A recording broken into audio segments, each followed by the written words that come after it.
सारिका कालपासून काय खाल्लं नाही, तेवढं एक घोट आहे तेवढं पिऊन घे, एक घोट पिऊन घे.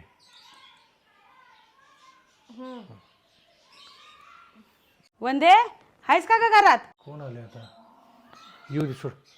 हो. या की काकू, आई जरा शेजारी गेले, बसा तुम्ही. काय रे राम, काय झाले वहिनीला? काल दवाखान्याला गेला तसा म्हणून. होय, काल मला वंदी म्हणालती माझ्या सुनाला लय बरं नाही, झोपू नाही म्हणून. एवढं काय झालंय हिला? अहो काल दाढ काढली होती तिची, बघा की सगळं झालं. रात्रभर तळमळत होती, झोपली नाही रात्रभर. म्हणून तर आज ऑफिसला सुट्टी काढलोय.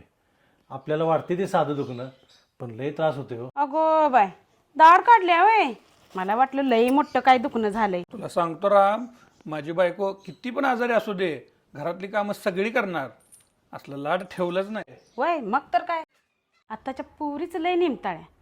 काय जरा काय झालं नाही की झाल्या आडव्या. तुला सांगते राजू, तू लहान होतास तेव्हा माझं लई मोठं ऑपरेशन झालं. तरी बी दुसऱ्या दिवशी सकाळी उठून समधी घरातली कामं एकटीने केली होती. तेव्हा आमचे नव्हते बाय असले थेर. हे बघा काकू, त्यावेळेचा काळ वेगळा होता.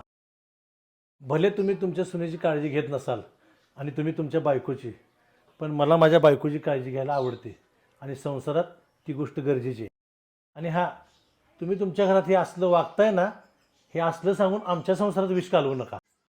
मला वाटतंय तुमच्या आणि माझ्या विचारात जरा जास्तच अंतर आहे. बहुतेक आईला यायला उशीर होते.